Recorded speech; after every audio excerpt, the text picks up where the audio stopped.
Shalom. Selamat malam. Bukan untuk yang tidur lah kan. Selamat malam, seperti malam sudah. Sehat semua. Saya percaya kita semua diberi kekuatan, walaupun ibu-ibu letih dari jam 1. Saya rasa Wira tadi pun sebelum jam 1 sudah bantu. Saya rasa walaupun kita bekerja sepanjang setengah hari, tapi itu tidak membuatkan kita letih, karena hari ini kita akan sama-sama menutup hari tahun ini. Dan saya percaya bukan ini satu pengakhiran untuk tahun ini, tapi ini adalah permulaan bagi kita semua untuk melangkah ke tahun hadapan esok. Amin. Oke. Sebelum kita memulakan ibadah kita pada malam ini, kita jangan tegang-tegang, santai-santai, sebab panjang lagi masa kita ini sampai pukul 12 malam. Jadi kalau boleh kita santai-santai, jangan stres. Kalau kita stres, ingat-ingat yang mau tidur saja, nanti semua tidak bertenaga. Oke, sebelum kita memulakan ibadah kita pada malam ini, saya menjemput Deacon Yukin untuk doa pembukaan bagi ibadah kita malam ini, dan seterusnya ucapan penangguhan bagi acara Natal dan Tahun Baru kita pada tahun ini.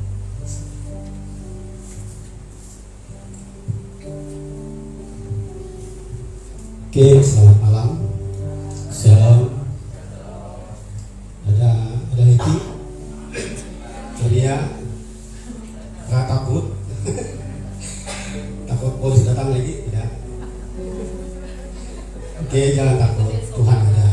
Oke, Tuhan akan bekerja pada setiap orang-orang yang terlibat, bahkan kuasa pun di bawah kuasa Tuhan. Oke, mari kita berdiri. Rasanya belum cukup 50, jadi bukan? Ada yang datang lagi. Oke, mari kita berdoa. Kita serahkan kepada Tuhan ibadah kita pada malam ini, dari awal hingga akhir persoalan kita. Haleluya Tuhan, haleluya Bapa, haleluya Yesus. Kami bersyukur ya Tuhan, karena sekali lagi Tuhan kami dipertemukan di tempat ini ya Bapa, untuk memuliakan Engkau, memuji Engkau, menyembah Engkau, karena Engkau adalah Allah kami, Engkau adalah Tuhan kami. Tidak ada Allah lain kami Tuhan daripada Engkau, dan hidup ini Tuhan hanya kepadamu, dan kami hidup untuk Engkau ya Tuhan. Bapa di surga, ampuni kami atas segala pelanggaran kami dalam hidup kami Tuhan sehari-hari. Kami mengakui Tuhan kami orang berdosa, kami orang yang lemah ya Tuhan dalam hidup kami ini, karena kami manusia biasa. Tapi kami tidak tahu Tuhan Engkau penuh kasih dan penuh kuasa, penuh pengampunan. Bila mana Tuhan kami datang kepadamu, Engkau mengampuni kami dengan kasih-Mu yang luar biasa. Tuhan, terima kasih karena penyertaan-Mu dalam kehidupan kami sepanjang tahun ini, dalam kami menjalani hidup-hidup yang sukar, menghadapi situasi yang sukar. Tuhan, Engkau menyertai kami ya Bapa, sehingga pada saat ini Tuhan kami terlewat dari segala berbahaya. Tuhan Yesus, kami percaya Tuhan itu adalah karena anugerah dan penyertaan-Mu dalam kehidupan kami. Sehingga Tuhan pada saat ini Tuhan kami berdiri di tempat ini dengan tubuh yang begitu sehat, sejahtera, kekuatan daripada Engkau Tuhan, bersama-sama memuliakan Engkau, memuji Engkau Tuhan atas pimpinan-Mu dalam kehidupan kami sepanjang tahun ini, bahkan tahun-tahun yang telah kami lalui ya Bapa. Tuhan, terima kasih yang tidak terhingga pada Tuhan, karena begitu besar kasih-Mu pada kami ya Bapa. Pelihara kami Tuhan, setiap langkah kami Engkau menyertai kami, sehingga kami hidup dalam berkemenangan. Terima kasih Tuhan, terima kasih Roh Kudus. Saat ini Tuhan kami berkumpul memuji Engkau. Segala roh kegelapan yang coba mengganggu kami untuk menggagal segala ibadah kami, ya Tuhan, ikuti ibadah kami pada malam ini. Dalam nama Tuhan Yesus Kristus kami singkir semuanya, ya Bapa. Biarlah hanya Roh Tuhan yang bekerja dalam setiap hati pribadi kami, ya Bapa, supaya kami dikuatkan, dihiburkan, dimenangkan oleh Roh Tuhan, kehidupan kami, bahkan penyertaan Tuhan dalam ibadah kami pada malam ini, ya Tuhan. Biarlah firman yang kami nikmati sebentar, Bapa, menjadi kekuatan bagi kami, menguatkan kami, untuk kami menghadapi masa akan datang, masa mendatang ini, Tuhan, melangkah pada tahun yang baru pada esok hari. Tuhan, penyertaan Tuhan menjadi andalan kami. Kuasa-Mu sentiasa menyertai kami, itulah harapan kami, ya Bapa. Dan Engkaulah Allah kami, Engkaulah Tuhan kami. Bapa, terima kasih Engkau pakai setiap anak-anak-Mu yang Tuhan melayani pada malam ini. Bila mereka diberkati Tuhan, dipakai dengan luar biasa. Hidup kami Tuhan, hati kami Tuhan dihiburkan, dikuatkan bersama, diberkati bersama lewat pelayanan mereka. Terima kasih ya Tuhan. Terima kasih Bapa. Bapa, mudah Tuhan untuk anak yang sedang berperjalanan datang di tempat ini, ya Tuhan, dan Engkau memimpin mereka. Dari rumah ke tempat ini Tuhan, Engkau pimpin mereka dengan selamat, supaya mereka dapat bersama-sama dengan kami pada malam ini Tuhan, dengan hati yang sangat bersukacita untuk memuliakan Engkau. Terima kasih Tuhan, terima kasih Roh Kudus. Ini doa kami angkat dalam nama Tuhan Yesus. Amin. Oke, silakan duduk.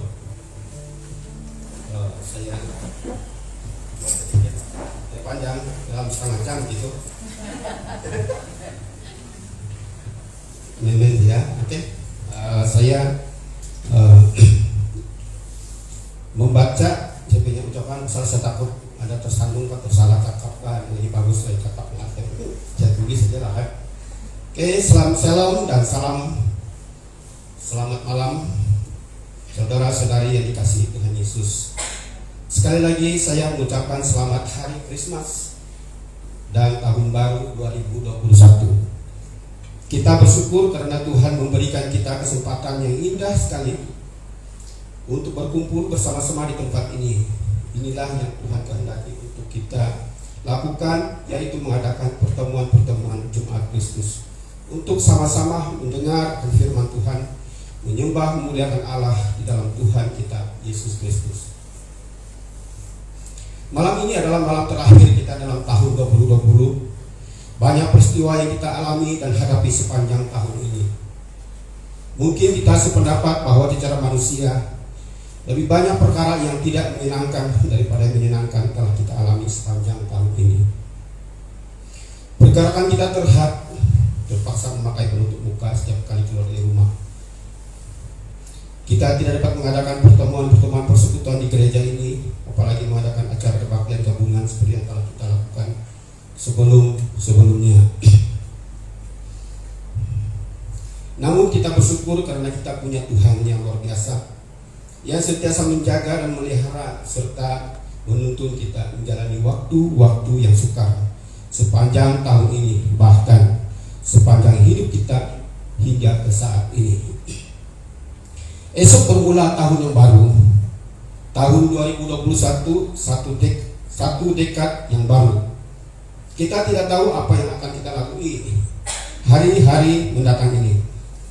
Apakah wabah ini berakhir dengan segera ataupun apakah terjadi peristiwa-peristiwa yang lain yang kita tidak tahu.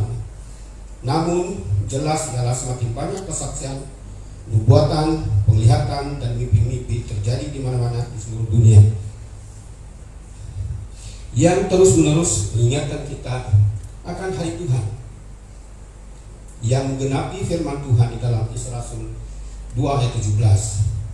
Bahkan semakin banyak tanda-tanda penggenapan akhir zaman seperti yang tercatat di dalam Alkitab. Segala hal yang berlaku adalah cara Tuhan untuk mengingatkan kita agar kita sentiasa siap sedia dengan perlengkapan iman, sebab hari Tuhan itu pasti ada dan ia datang seperti pencuri, kata firman Tuhan. Dalam kita meneruskan aktiviti kehidupan seharian, bekerja mencari rezeki yang Tuhan telah sediakan, meneruskan segala rencana dalam hidup, terlebih agenda pembangunan pelayanan gereja Tuhan. Namun yang paling penting ialah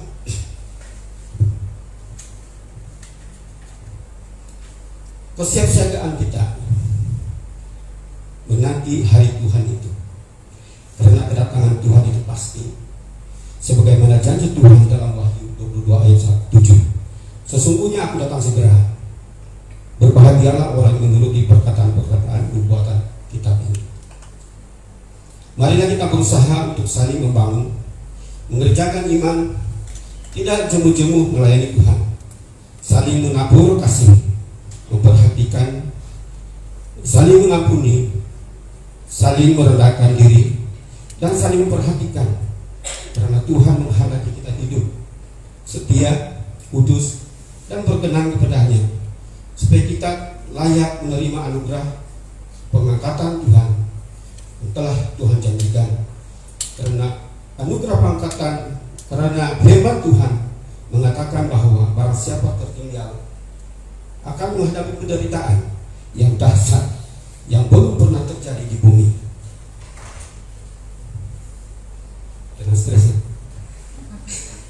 saya memohon maaf kepada saudara-saudari atas segala kelemahan saya sebagai pengurusi sambutan pada tahun ini.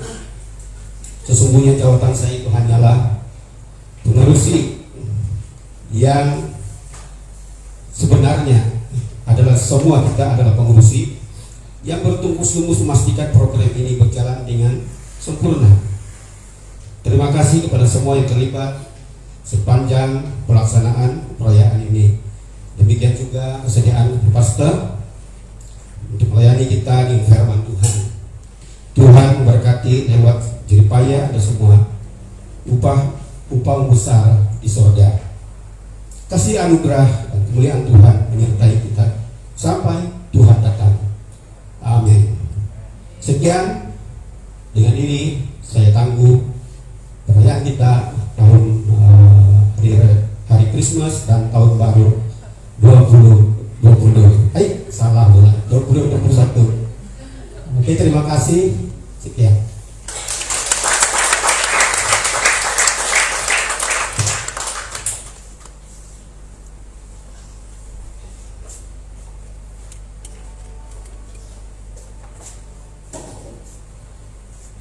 Terima kasih Dekan Yukin. Oke, baiklah, mari kita sama-sama berdiri jemaat Tuhan.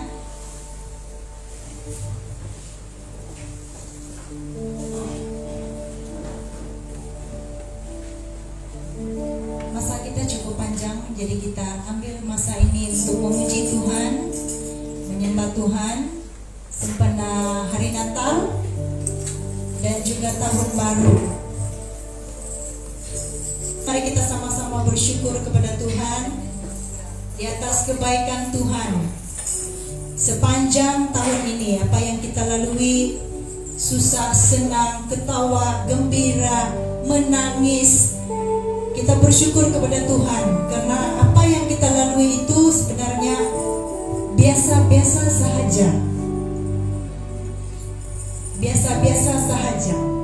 Jadi kita perlu bersyukur kepada Tuhan karena hari ini kita masih bernafas, kita masih boleh memuji dan memuliakan Tuhan. Dan sama-sama kita katakan kepada Tuhan, kecaplah dan lihatlah betapa baiknya Tuhan itu. Haleluya Tuhan.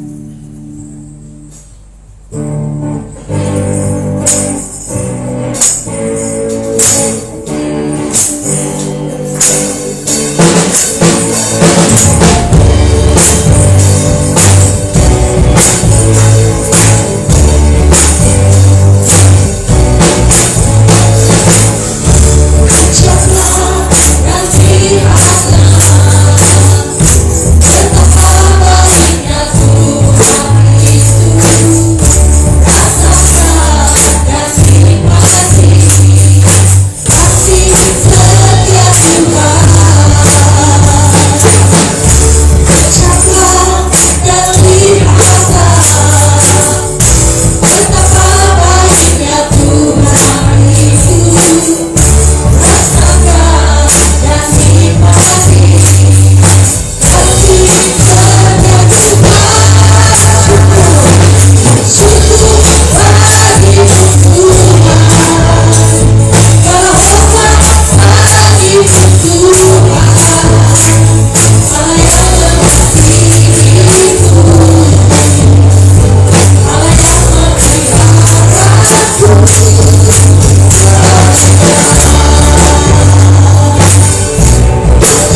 Kami dapat memuji Engkau, kami dapat memuliakan Engkau Yesus. Terima kasih Tuhan. Yesus.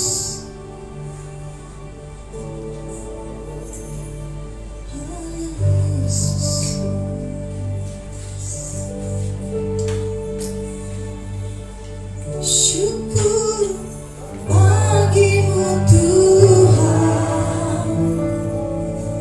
segala hormat bagimu Tuhan, Allah yang mengasihiku,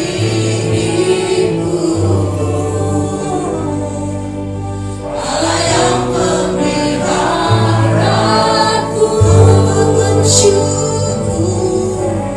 Syukur bagimu Tuhan, segala hormat bagimu Tuhan, Allah yang mengasihiku,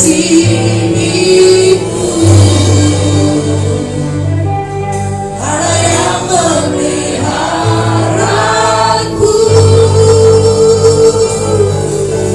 Syukur bagimu Tuhan, segala hormat bagimu Tuhan, Allah yang mengasihiku, Allah yang memeliharaku.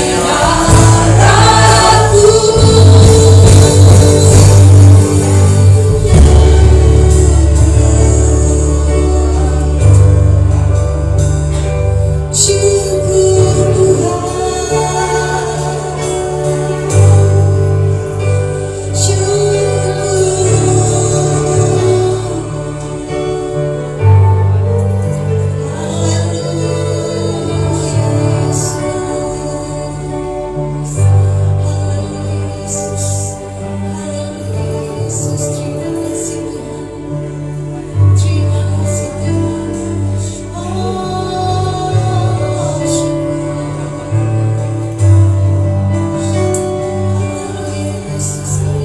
Tuhan, kami bersyukur Tuhan. Terima kasih Yesus. Haleluya. Segala hormat, pujian kami naikkan hanya kepadamu Yesus Kristus Tuhan Yesus. Haleluya. Amin. Berikan kemuliaan bagi Tuhan Allah kita. Haleluya. Ya, tentunya Natal kali ini wah, SOP. Sebenarnya saya suka lihat kita bergerak dan bergerak. Boleh juga kita bergerakkan, tapi kiri kanan saja. Jadi jangan melanggar itu kita punya satu meter. Oke, sama-sama kita katakan kepada teman-teman selamat hari Natal dan tahun baru. Ya, yang di depan boleh lambai-lambaikan tangan kepada yang di belakang. Mari sama-sama kita naikkan pujian ini, selamat hari Natal dan tahun baru. Dengan hati yang berbeda, orang Natal dan tahun baru pada tahun kita. Sama-sama kita layar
ini kita menjalankan kolekte di antara jemaat.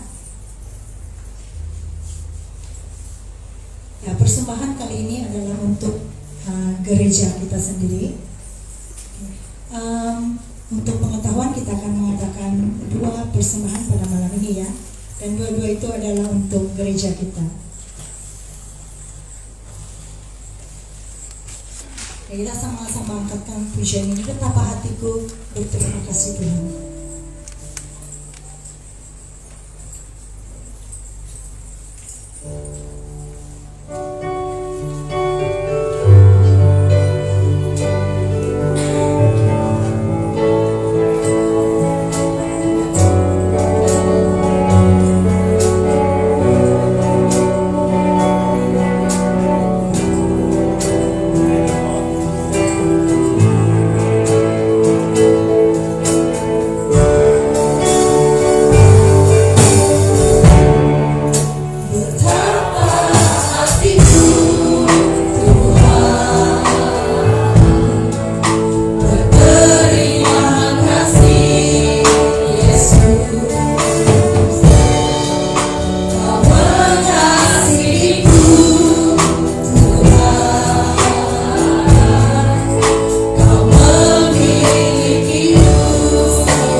kasih Bapa di surga, kami percaya Engkau sentiasa berkelimpahan dalam kehidupan kami Tuhan, dalam pekerjaan kami Tuhan.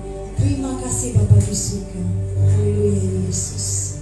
Sebelum kita dengar firman Tuhan, mari kita terus menyembah Dia, mengucapkan pujian ini berkat kemurahan Tuhan. Hidup kita ini penuh dengan warna-warni. Sepanjang tahun ini kita mengalami banyak suka duka, ada kegembiraan, ada ketawa, ada menangis. Tapi kita bersyukur kepada Tuhan karena kita sentiasa diberkati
Yesus, persekutuan ibadah kami pada saat ini Tuhan. Karena kami mau mendengar suara Tuhan. Kami mau mendengar firman Tuhan berbicara kepada setiap anak-anak-Mu pada malam ini ya Bapa. Haleluya Tuhan Yesus. Haleluya Tuhan Yesus. Terima kasih Bapa. Engkau sudah mempersiapkan firman-Mu Tuhan, dan akan disampaikan lewat hamba-Mu ya Bapa. Dan pakai dan urapi Tuhan Yesus, agar hamba-Mu Tuhan Yesus sungguh-sungguh dipakai menjadi berkat kepada hak jemaat Tuhan, baik yang mendengar secara online, bahkan jemaat Tuhan yang ada di tempat ini Bapa. Terima kasih Tuhan Yesus. Terima kasih Bapa. Segala pujian, hormat kami naikkan hanya kepada-Mu Yesus Kristus Tuhan kami. Amin. Silakan duduk dan saya beri masanya kepada Pastor.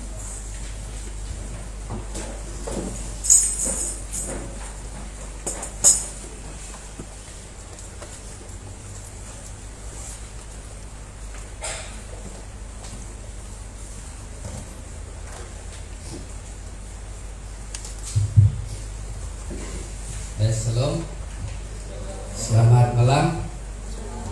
Selamat bertemu kepada jemaah yang tidak berkesempatan pada dua sesi ibadah Natal yang sudah berlalu, tetapi masih lagi kita anggap Natal untuk sesi terakhir, dan sebelum kita masuk kepada tahun yang baru. Saya sangat terharu dan bersyukur sebab saya percaya Tuhan bekerja dalam setiap hati kita, dan saya melihat kerinduan kita yang begitu padu sekali, sehingga semangat itu tidak akan pudar, dan saya pasti dia terus kuat walaupun pelbagai tantangan, terutama ini pandemi COVID-19 ini. Kita terus berdoa untuk pandemi ini. Kita berdoa supaya ada rencana Allah yang lebih besar lagi untuk setiap pribadi kita bersama dengan Tuhan. Amin. Ini adalah khotbah yang terakhir lah untuk tahun ini. Oke. Dan mungkin tahun depan tidak berjumpa lagi untuk khotbah sesi yang seterusnya. Pada kesempatan ini mari kita belajar firman Tuhan yang bertemakan berkat-berkat Allah atau berkat-berkat Tuhan yang indah. Pasti indah yang diberikan Tuhan bagi kita. Amin. Oke, kita membaca di dalam 1 Petrus 1 ayat 8. 1 Petrus 1 ayat 1 sampai 8. Namun saya membawa kita dengan pembacaan daripada ayat 3 sampai 8. Oke. Karena tahun 2020 ini mau berakhir, maka libur kita pun akan meningkat juga. Selain itu, pandangan pun akan menjadi kabur. Jadi itu yang terjadi pada saya akui. Oke. Saya baca dengan suara kedengaran. Puji bagi Allah dan Bapa Tuhan kita Yesus Kristus. Karena belas kasihannya yang amat besar, Dia telah mengaruniai kita kelahiran baru dengan membangkitkan Yesus Kristus daripada kematian. Dengan demikian kita hidup dengan harapan yang tidak akan binasa. Kita mengharapkan warisan yang tidak mungkin reput, tercemar atau lenyap, disimpan untukmu di surga. Kamu dipelihara dengan kuasa Allah melalui iman untuk penyelamatan yang akan ternyata sepenuhnya pada akhir zaman. Oke, ayat seterusnya. Oleh yang demikian bersukacitalah, meskipun sekarang untuk seketika mungkin kamu berduka cita karena menghadapi berbagai cobaan. Segalanya ini untuk menguji imanmu yang lebih berharga daripada emas, karena tetap musnah walaupun telah diuji dengan api. Imanmu kelak ternyata tulen dan akan mendapat puji, penghormatan serta kemuliaan apabila Yesus Kristus datang kembali. Ayat terakhir. Kamu mengasihinya walaupun belum pernah melihatnya atau belum pernah melihat Tuhan. Kamu percaya kepadanya tanpa melihatnya. Oleh itu, kamu merasakan kebahagiaan yang tidak terkata dan penuh dengan kemuliaan. Oke, dalam teks ini kita melihat apa yang telah dinyatakan, disampaikan oleh isi hati Paulus kepada jemaat, Petrus kepada seluruh jemaat atau siapa yang mendengar firman Tuhan yang dia beritakan. Karena yang dia beritakan itu adalah bukan daripada pribadi dia, tetapi pribadi Allah yang akan disampaikan, yang akan diisytiharkan oleh setiap orang percaya. Kalau kita melihat bahwa berkat apa yang kita terima dari Tuhan itu biasanya berkat secara fisikal atau kelihatan saja. Itu yang biasa yang kita alami. Kan? Kalau itu berkat selain berkat fisikal atau materi, itu bukan berkat. Tetapi selalu saya menyentuh, membawa kita untuk berpikir kembali. Berkat yang terindah yang Tuhan beri adalah selagi kita masih bernapas. Itu adalah berkat yang terindah. Buat apa kita memiliki harta ya sebesar setinggi gunung kata Yesus, tetapi jika jiwa kita binasa, tidak ada guna. Nah, ini yang kita harus ini yang dinyatakan oleh Petrus, di mana ini yang biasa yang dijadikan berkat-berkat indah itu oleh orang percaya. Yang kedua adalah sering menjadi pertanyaan orang Kristen. Bermakna tidak terkecuali kita untuk bertanya, kenapa mereka di luar sana lebih hebat, lebih kaya, lebih berada daripada kita? Oke, lebih berharga daripada kita, daripada diri kita. Kenapa kita sebagai orang yang percaya mengenal Tuhan masih lagi dalam tahap yang terendah? Ini menjadi satu persoalan bagi setiap orang Kristen juga. Tidak terelak kan? Ada beberapa hamba Tuhan, bahkan mungkin kebanyakan hamba Tuhan juga salah mempergunakan pelayanan. Mungkin satu mempergunakan pelayanan itu, saya berani katakan ini karena mempergunakan itu untuk menonjolkan atau menjadi seseorang yang hebat. Kalau hamba Tuhan itu tidak terkenal, ya kan, ada perbezaan.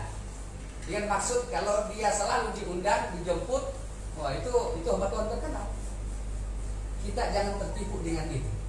Karena apa yang dia bawa pun adalah firman Tuhan. Namun kita melihat aksi, sikap atau karakter, termasuklah hamba Tuhan supaya mengelakkan untuk mencari berkat-berkat yang indah seperti yang ditanyakan oleh umat yang lain. Nah, kita harus berpikir ini. Yang ketiga, ramai juga atau ramai di antara orang yang menderita karena iman. Kenapa? Kalau kita menerima Kristus, seharusnya memiliki bahkan menikmati damai sejahtera yang diberikan oleh Roh kepada kita. Justru apa yang terjadi sebaliknya adalah kenapa lagi kita hidup menderita? Saudara, jawabannya senang. Kita masih dalam dunia ini.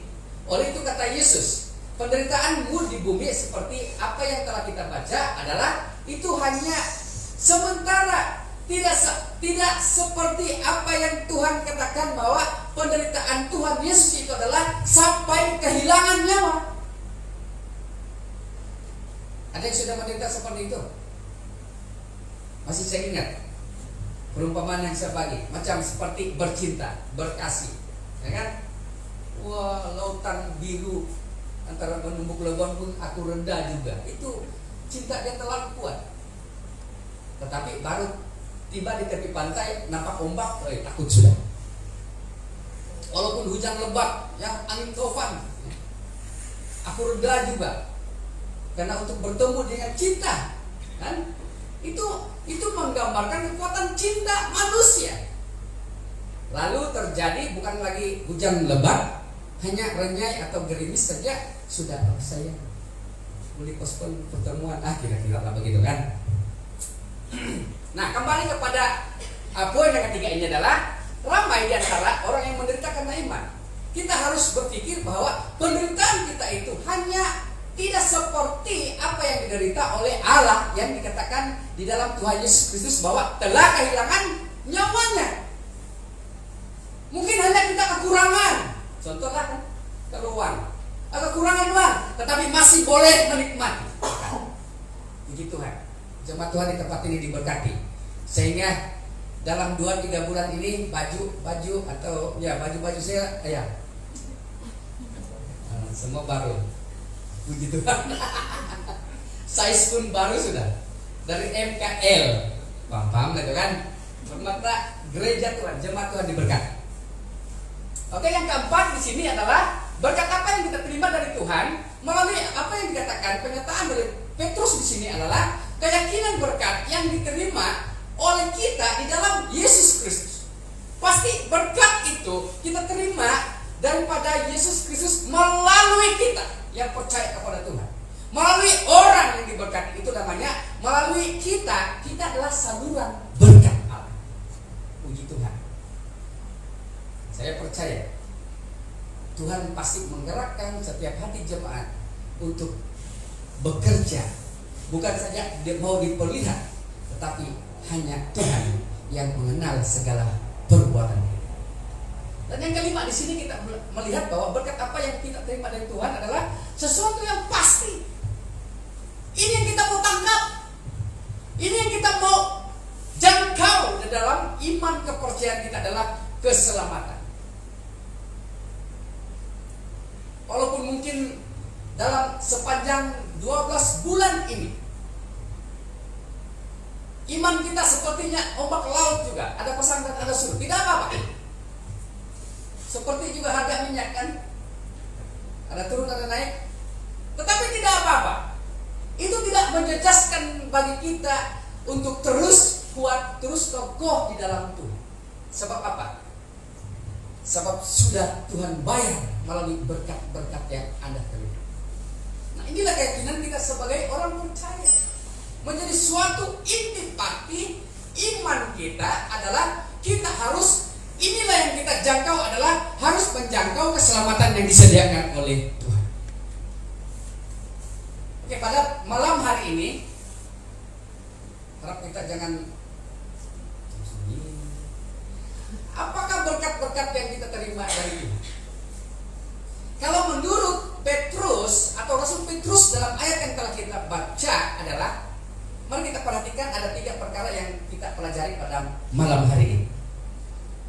Karena ini menjadi suatu persediaan bagi kita untuk juga kalau kita diberkati pada tahun ini yang telah kita pergunakan, yang Tuhan izinkan kita lakukan, maka saya percaya dan kita yakin bersama bahwa tahun depan tidak lama lagi, beberapa detik lagi, beberapa jam lagi, pasti Tuhan akan menyempurnakan segala berkat yang indah, bahkan menambahkan berkat yang indah. Saya berdoa supaya ada tambahan jemaah kita, baik itu secara biologi, paham-paham lah di sana. Saya berusaha, susah juga. Harap yang lain boleh. Oke, yang pertama, yang pertama adalah berkat yang kita terima, yaitu berkat kelahiran baru di dalam Yesus Kristus. Ini terdapat di dalam ayat 3, yaitu karena kelahiran baru ini terjadi karena anugerah Allah. Saudara, apabila percaya menerima Kristus, itu bukan usaha kita, kan? Ada yang sudah berumur, mungkin mau petang sudah, mau senja sudah, baru menerima Tuhan. Itu adalah anugerah Tuhan bagi kita. Bermakna kelahiran baru atau pada waktu kita percaya kepada Tuhan, ini menunjukkan anugerah Allah pasti menghinggapi, pasti turun ke atas kita. Ini dalam ayat 3, puji bagi Allah dan Bapa Tuhan kita Yesus Kristus karena belas kasihannya. Ingat, kita harus ingat belas kasihan Tuhan. Pasti pada waktu kita menerima kelahiran baru atau bertobat dengan arti kata lain, maka ada anugerah Tuhan yang harus kita miliki.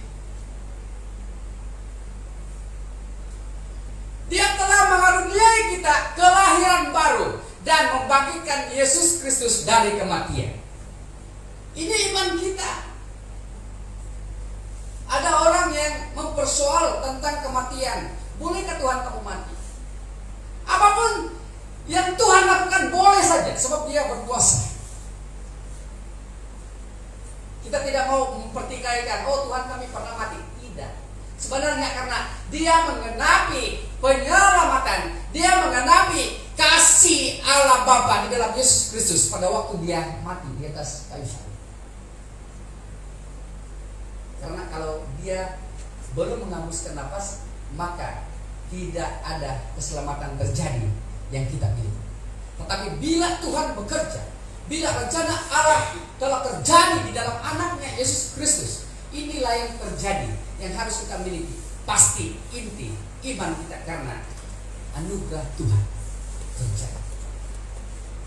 Kenapa kalau kita melihat anugerah Tuhan terjadi? Itu karena kasih Allah. Kita dilahirkan baru. Ternyata kalau kelahiran baru ini menjadi satu pokok utama cerita Yesus dengan Nikodemus. Alkitab menceritakan bahwa Nikodemus ini adalah seorang ahli Taurat. Ahli Taurat ini adalah dia hafal, boleh hafal ini Alkitab. Ini Taurat lah, perjanjian lama. Saya tidak boleh hafal. Siapa boleh hafal? Satu pasal pun mungkin kita susah hafal. Tapi dengan maksud ahli Taurat itu adalah dia seorang yang aktif untuk meneliti firman Tuhan. Justru pada waktu pertemuan mereka dia dengan Yesus atau Nikodemus dengan Yesus masih lagi kabur, tidak tahu, masih keliru dengan apa yang dikatakan oleh Yesus bahwa kamu harus dilahirkan kembali. Masih ingat apa yang dikatakan oleh Nikodemus? Masakan saya sudah tua, boleh lagi kembali ke rahim ibu saya? Ini pertanyaan anak-anak. Kan? Ini jawaban anak-anak. Kita harus kembali kepada suatu sudut pandang rohani supaya upaya kita untuk mengerti apa yang dikatakan oleh Yesus harus dilahirkan kembali.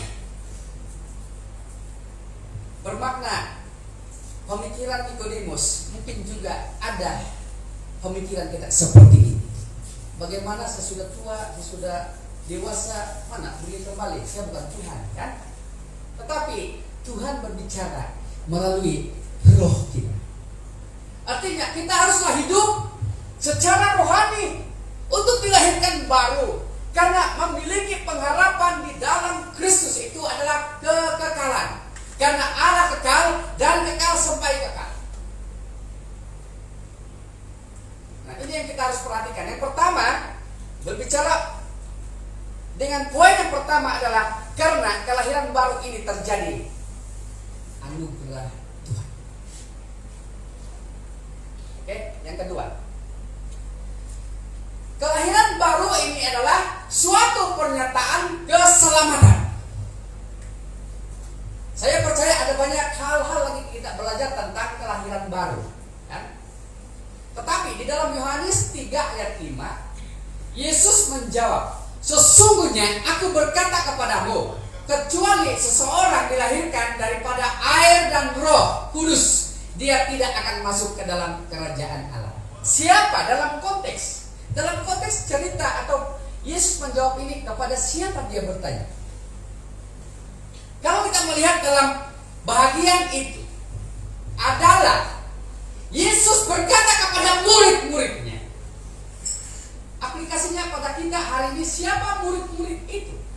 Bukankah murid-murid itu yang pernah menyembah Tuhan, yang pernah memuji Tuhan, yang pernah mengagungkan Tuhan, yang pernah memberi kepada Tuhan, yang pernah melayani Tuhan, yang pernah bertobat di hadapan Tuhan, atau yang pernah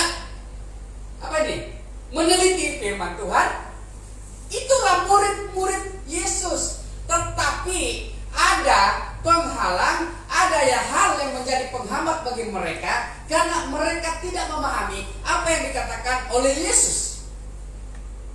Kalau kita membaca 4 Injil, okay? Matius, Markus, Lukas, Yohanes, kan? Itu adalah menceritakan masa kehidupan Yesus di muka bumi. Tetapi dalam 3 tahun lebih, ya, Yesus menyertai menjadi guru kepada ke-12 murid, bahkan orang ramai.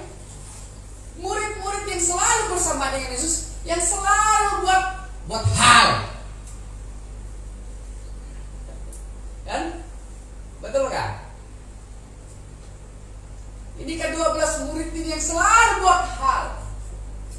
Mungkin begitu juga kalau di gereja kan. Mana ada orang lain buat hal dalam gereja. Nah, kembali kita pada apa yang dikatakan oleh Yesus. Menjadi suatu ketidaktahuan mereka. Akal pikir mereka tidak sampai kepada apa yang dikatakan oleh Yesus. Nah, Yesus katakan, kecuali seseorang itu dilahirkan daripada air dan Roh Kudus. Nah, maafkan saya, bermakna perlu seseorang yang harus mengenal Tuhan perlu dibaptis. Kan? Dalam poin ini. Kenapa? Karena itu adalah menjadi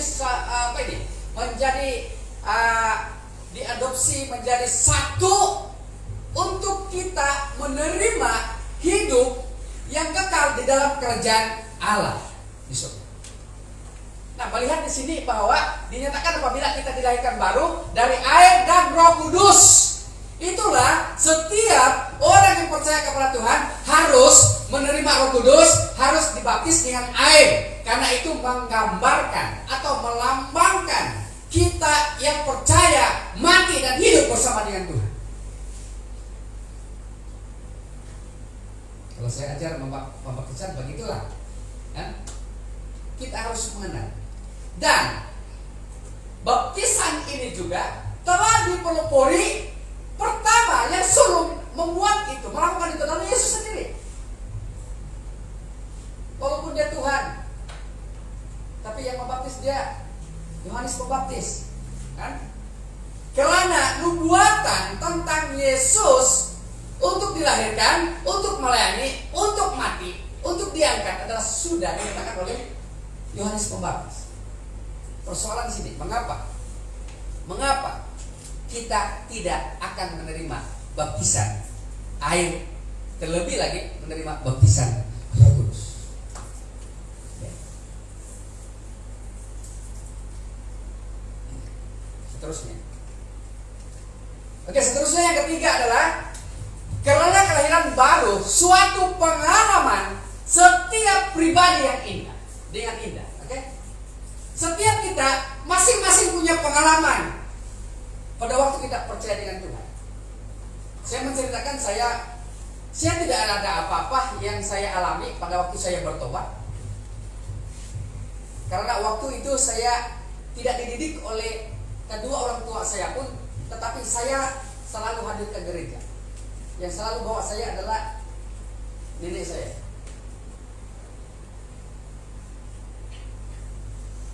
Coba kita bayangkan ini. Tapi puji Tuhan, hari ini saya menjadi seorang hamba Tuhan. Pengalaman kita masing-masing tidak sama. Oke? Betul kan? Adakah yang sama? Mungkin ada yang bertobat atau percaya Tuhan pada waktu dia sakit. Bila mengalami mukjizat daripada Tuhan, dia bertobat. Mungkin ada pengalaman daripada ibu bapaknya juga atau kedua orang tua yang sudah percaya Tuhan. Dan ada pengalaman bahwa bila mungkin kesempitan untuk bekerja, cari kerja, tapi bila Tuhan memberi, itulah yang terbaik, itulah berkat Tuhan yang indah. Amin. Nah, dalam konteks kita, setiap pribadi masing-masing punya pengalaman yang indah. Nah, kita melihat di sini bahwa para rasul itu sendiri pengalaman mereka. Tetapi di dalam bab 9 ini, kisah para rasul bab 9 ini menceritakan siapa pribadi ini.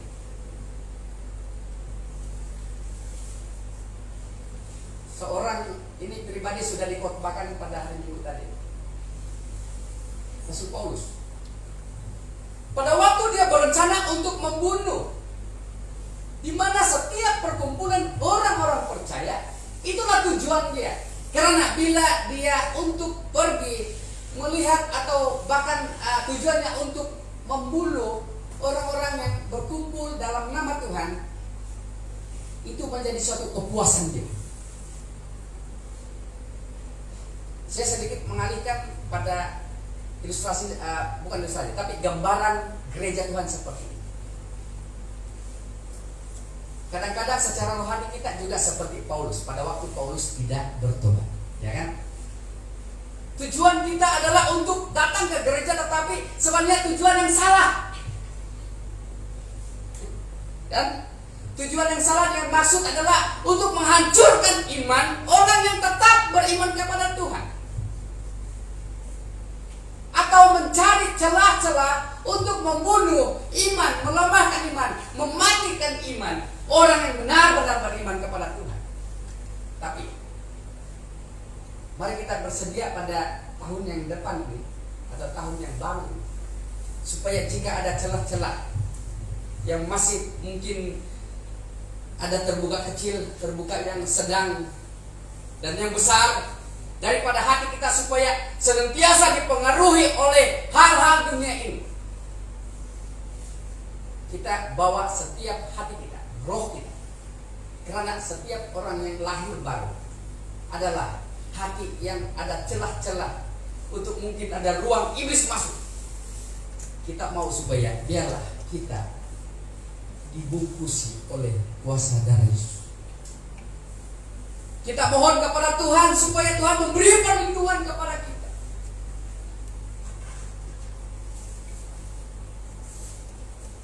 Kita mau supaya biarlah kehidupan kita senantiasa dikawal oleh Tuhan. Karena itulah Tuhan berkata, Dialah gembala yang baik. Saya tidak seperti gembala dalam arti, kan? Gembala dunia ini tidak dapat mengawasi siapa kita. Dan bagi saya bahwa gembala di dunia ini adalah sama saja kita punya tahap di dunia ini.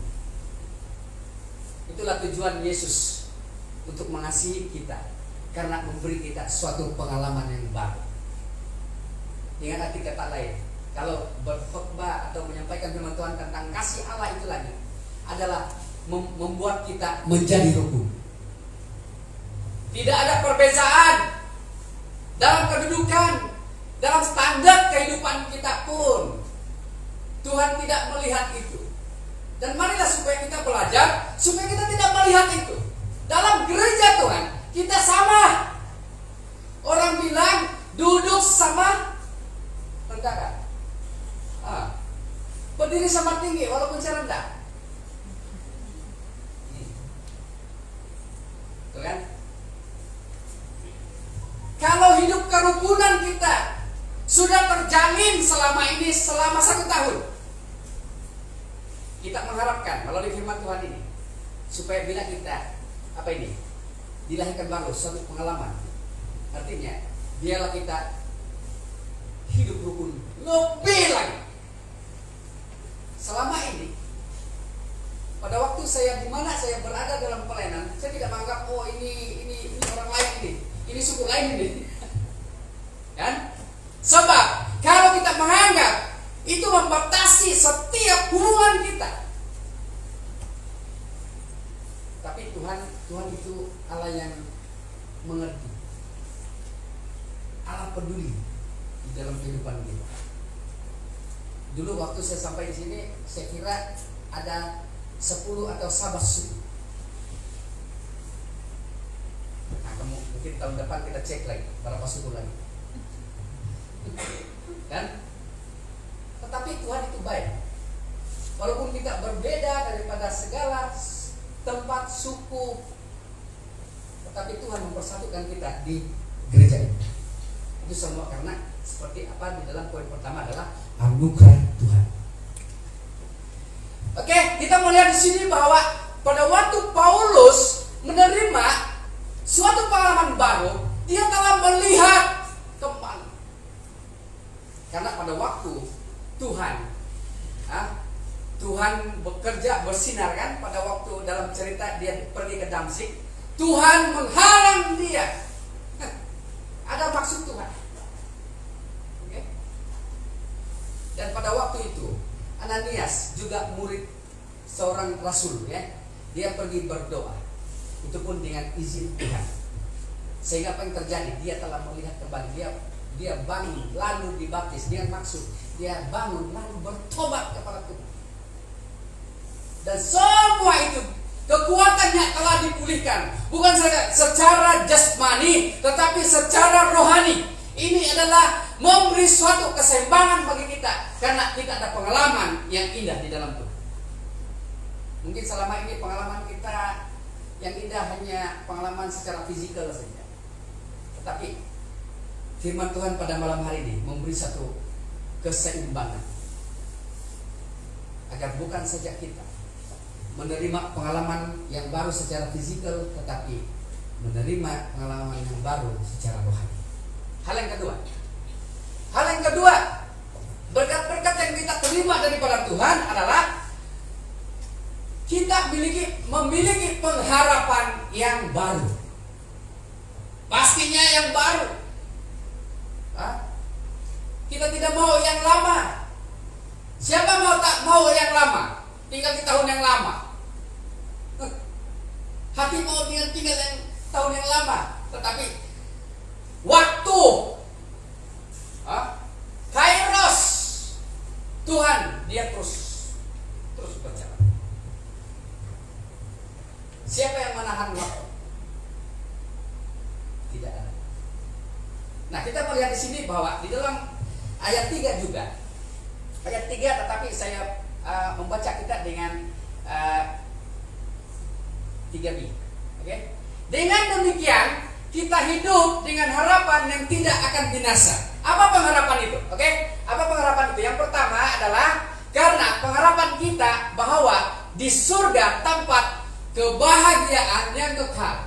Itulah Yesus berkata, aku mendahului kamu untuk menyediakan tempat bagimu.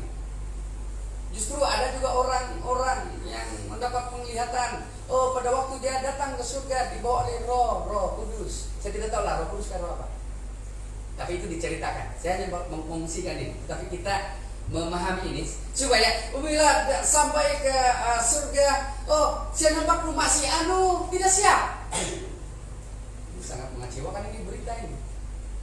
Kan? Ini kira-kira sajalah. Kalau saya Tuhan angkat untuk cek rumah-rumah kita. Gimana? Baru saya buat laporan, oh rumah si anu belum siap, tiada paku. Kalau angin sedikit pun boleh rebah, boleh runtuh. Rumah si anu pun begitu juga. Banyak dia punya material, tetapi tidak ada yang buat. Mungkin Allah ini paras. Kan? Ada yang setengah siap, lengkap, tetapi tidak ada jendela, tidak ada pintu. Macam mana kau mau masuk? Ini pun rumah kulit lah, kan? Ataupun bermacam-macam. Lalu bila kita berpikir, Tuhan, mengapa kau izinkan dia untuk pergi melihat ini rumah-rumah saya? Ini kira-kira saja, bukan benar. Mari kita belajar memperhatikan. Tetapi dengan nyata Yesus berkata bahwa dia mendahului kita untuk menyediakan tempat bagi kita.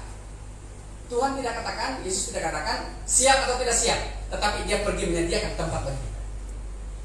Pasti setiap orang percaya ada rumah atau ada tempat. Tapi tempat itu adalah di surga. Oke?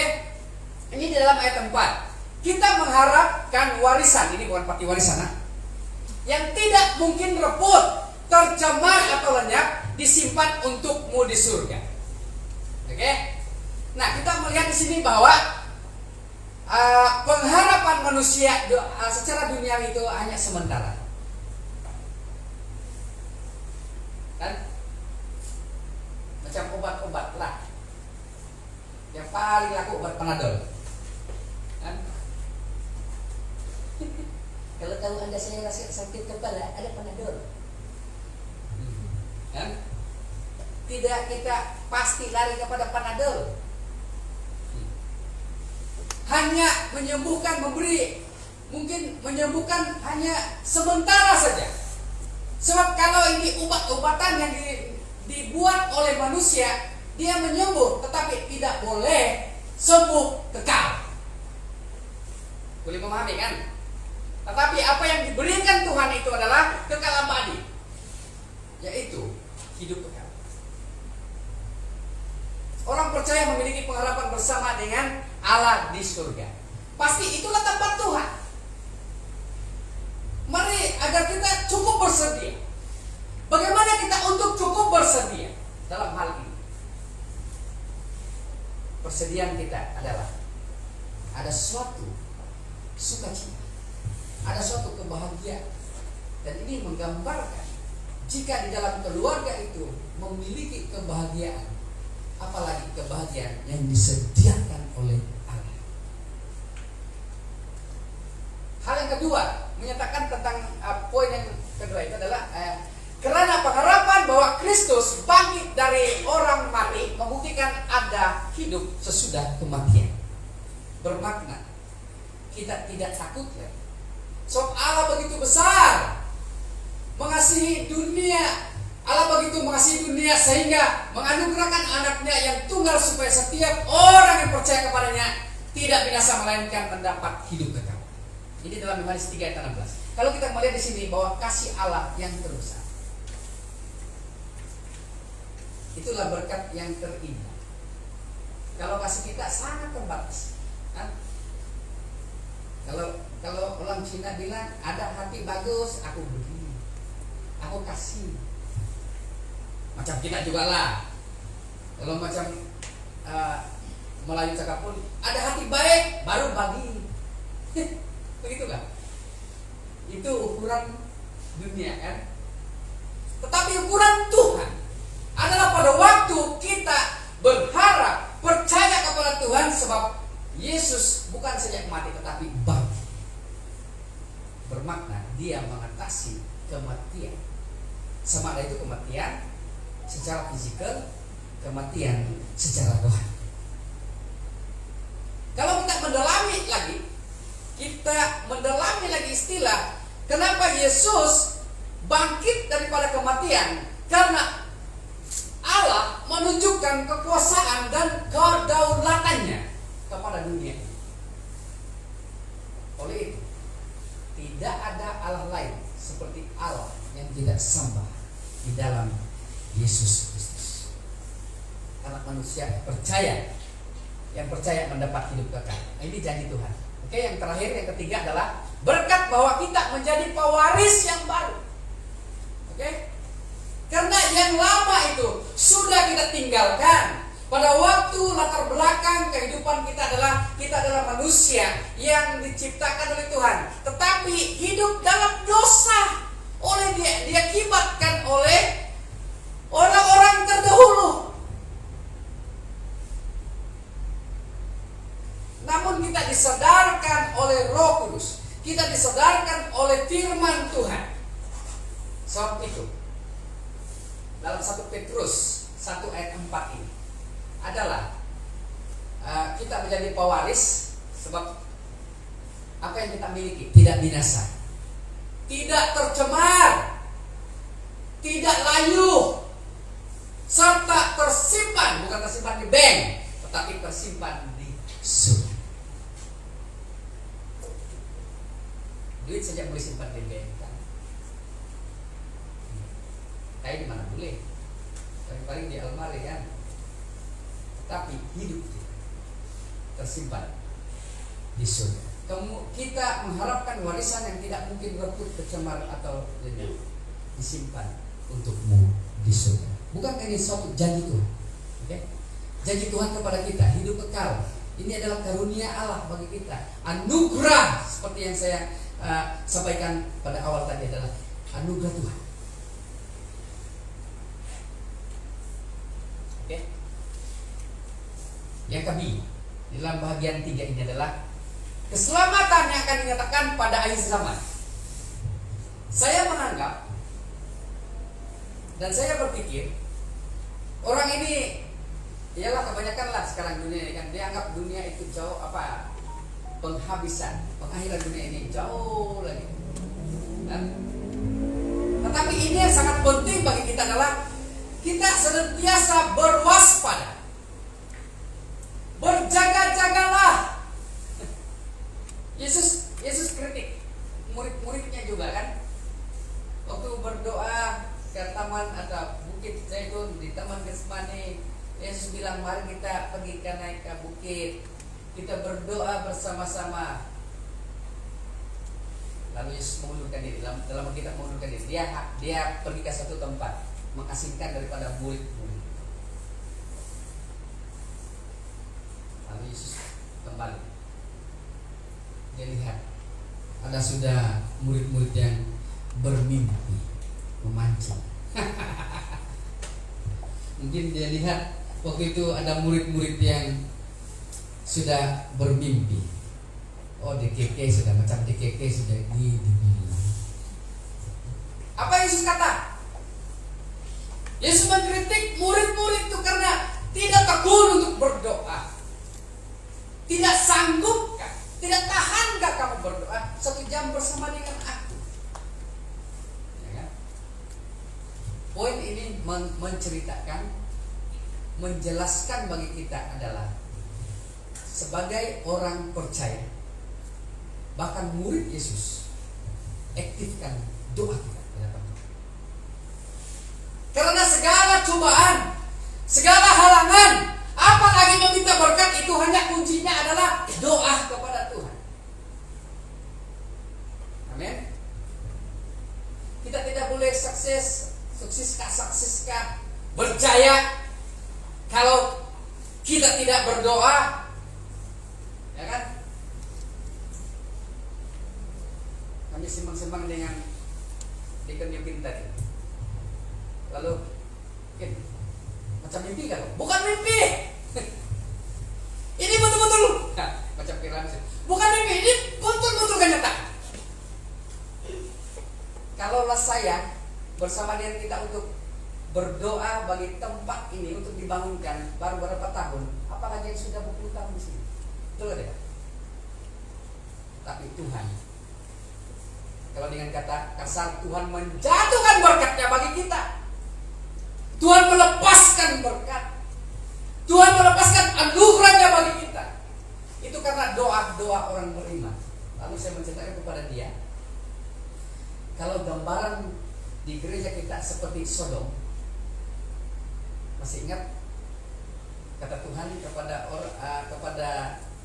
Abraham dan Lot, kalau ada di kota ini 100 orang yang percaya, aku tidak akan membunuhmu. Cek, oh tidak ada. Sampai kepada berapa? Halo, yang baru sekali minggu. Berapa? Sampai kepada 5 orang. Kalau kata kita yang macam kurang yakin ini kan, syukur ada 5 orang yang setia berdoa. 5 orang pun susah. Tapi mari kita belajar. Karena tidak ada kekuatan daripada mengakibatkan kuasa Tuhan berlaku di setiap pribadi, di setiap gereja Tuhan, kalau tanpa berdoa. Itulah Yesus sendiri mengkritik dengan keras. Yesus tegas kalau murid-murid itu tidak berdoa. Bagi kita, saya rasa cobaan, cabaran kita tidak berdoa adalah diri kita sendiri. Penyakit malaria, malas. Berdoa mengantuk. Belum sampai 5 menit. Wah. Ada yang begitu? Mulai tahun depan ini kita belajar dengan doa yang ikhlas, dengan doa yang harus dilalui dengan pengorbanan, bukan saja pada masa, tetapi pada waktu kesukaran itu kita berdoa. Tuhan mengajar, sekali lagi saya memberi firman Tuhan ini kepada kita. Tuhan mengajar murid-muridnya juga. Pada waktu dalam persembahan kan, lihat orang-orang Farisi memberi persembahan yang besar-besar. Datang seorang ibu janda tua lagi, miskin lagi, waktu itu double lagi. Yesus ajar, kamu harus ikut ini, cara ini ibu. maksud Tuhan untuk mengajar kita seperti ini. Kita haruslah memberi dengan rendah hati, memberi dengan cara kehendak Tuhan, memberi dengan menurut kehendak Tuhan. Samalah juga kalau berdoa pun begitu juga. Kan? Dan Tuhan katakan, jangan berdoa tele-tele. Apa itu kalau kata kita, Ibu, ini tele pusing-pusing. Tapi kalau Indonesia bilang pusing-pusing itu pening, putar-putar. Itu saja ada minta ini ya. Kira-kira kalau kita mau supaya ada berkat yang kita katakan indah dari Tuhan, Tuhan saya mau ini Tuhan. Tetapi Tuhan katakan, kenapa kau berdoa seperti itu? Karena mungkin doa kita selama ini Tuhan tidak jawab. Karena cara kita berdoa paksa, cara kita berdoa perasaan, cara kita berdoa tidak ikut kehendak Tuhan, dan itulah yang menghalangi setiap doa kita dikabulkan. Kita belajar mulai tahun depan ini, kita belajar tidak apalah satu langkah, macam ada anak kecil kan yang mau mulai berjalan gini kan, tidak apa, ada upaya untuk berusaha, untuk belajar. Jika 2-3 hari, pasti anak kecil itu dia akan berlari laju sehingga begitu sukar kedua orang tua untuk menjaganya lagi. Tetapi itu kepada anak-anak, dia aktif. Mulai supaya tahun depan ini kita mengaktifkan. Kalau mengaktifkan jaringan kita punya bisnis, kenapa kita tidak bisnis dengan Tuhan? Kan? Bisnis pun begitu juga. Tidak ada jaringan, tidak kuat, tidak banyak pelanggan, customer kan. Tetapi kalau kita menjadi gereja yang harus kuat jaringan. Saya tidak mendengar apa yang Anda cadangkan, tetapi ini keyakinan saya bila kita berbuat seperti itu. Sebab apa? Karena keselamatan yang dikatakan Tuhan itu melalui doa kita dipelihara, kita dilindungi, dinaungi, diselamatkan oleh Tuhan. Kuncinya adalah milikilah Yesus dalam diri.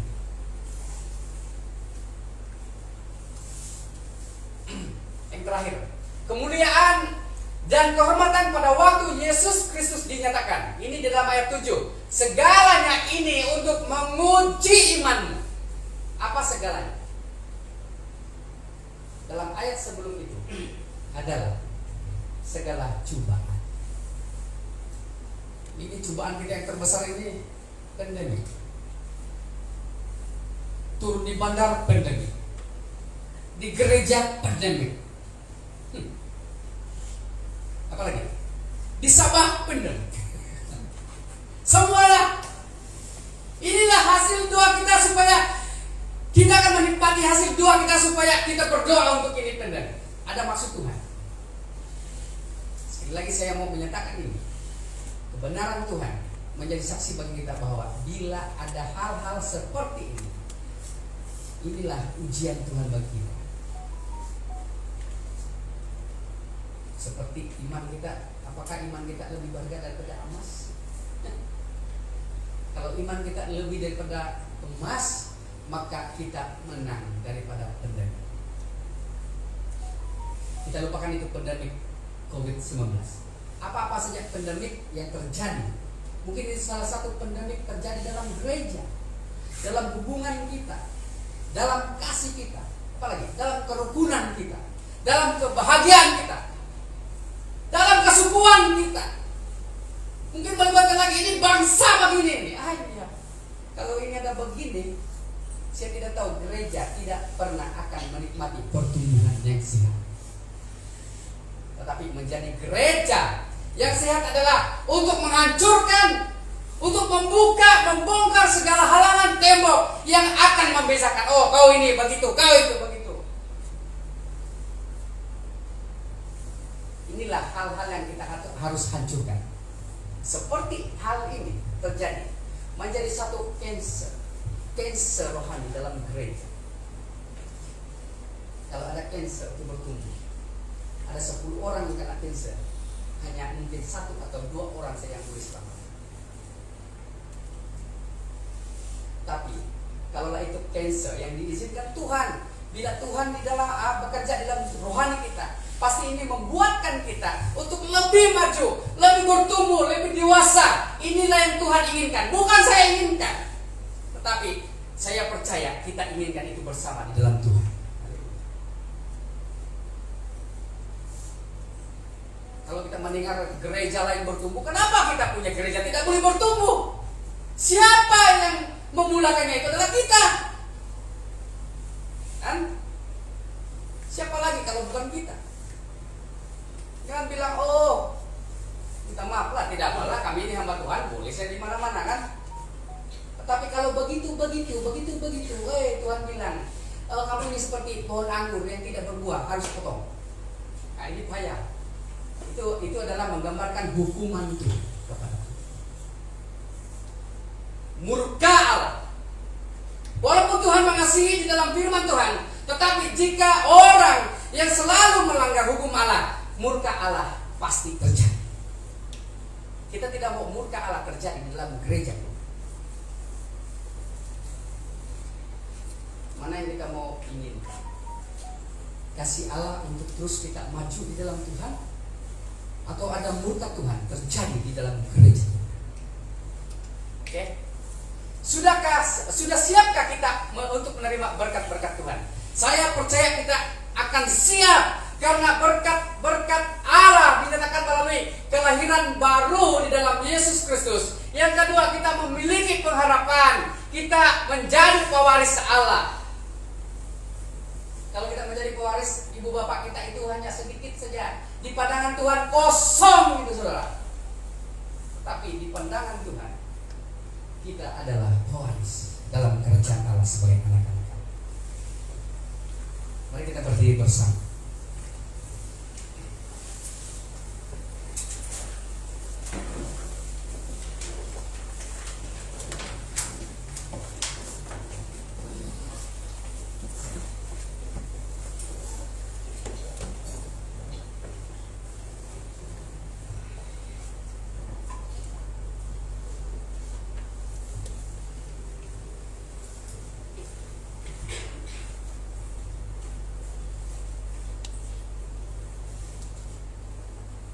Oke, sebagai doa kita nyanyikan lagu ini karena selama 12 bulan 365 hari kita lalui. Kita bersyukur karena Tuhan itu sangat baik. Kita berkata kepada Tuhan, terima kasih sebab Tuhan telah memimpin kita, melindungi kita, memberkati kita, menyertai kita. Haleluya. Saya mengajak jemaat kita tunduk kepala, kita renungkan hati Tuhan melalui firman Tuhan yang kita pelajari bersama. Haleluya.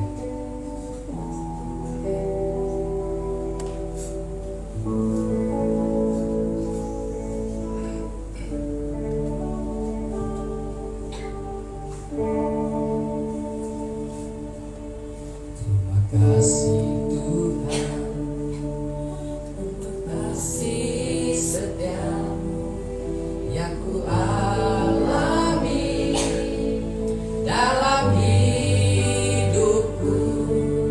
Terima kasih Yesus untuk kebaikanmu sepanjang hidupku. Sekali lagi, terima kasih Yesus. Terima kasih Yesus untuk kasih setiamu yang ku alami dalam hidup. Terima kasih Yesus untuk kebaikanmu sepanjang hidup. Terima kasih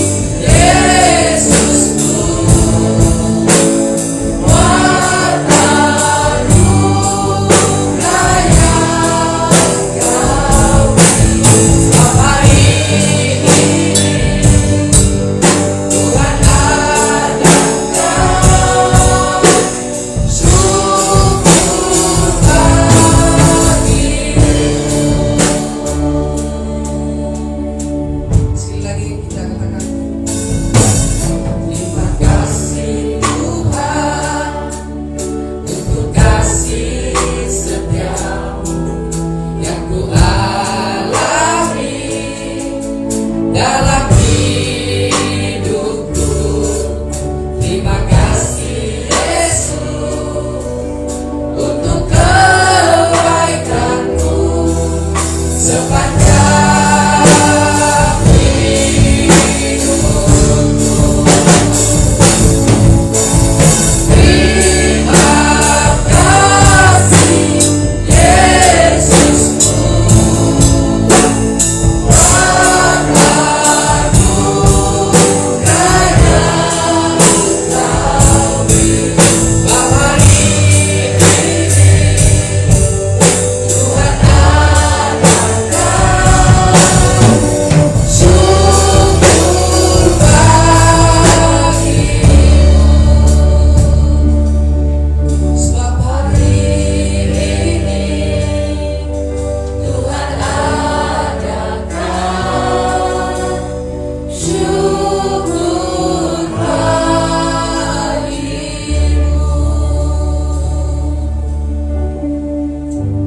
Haleluya Bapa, haleluya Tuhan.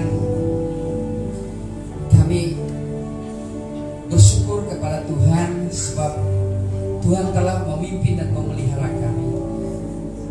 Ternyata firman Tuhan sangat mendorong kami untuk mempersiapkan kehidupan kami menikmati tahun yang baru.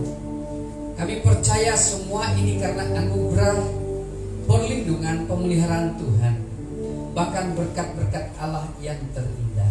Tuhan, kiranya firman Tuhan ini terus menguatkan iman kami untuk kami menghadapi apapun keadaan yang terjadi, karena kami melihat Tuhan pasti menyertai, memberkati dan mengampuni setiap kami yang percaya kepada Tuhan. Berkati jemaah yang telah mendengar bersama pada malam hari ini. Kiranya apapun yang kami lakukan Tuhan, kami dasari di dalam nama Tuhan Yesus Kristus. Dan itulah keyakinan iman kami. Bila kami bergantung, bersandar dan berharap kepada Tuhan, pasti Allah menggenapi segala firman-Mu dalam kehidupan kami ya Bapa. Terpujilah Tuhan.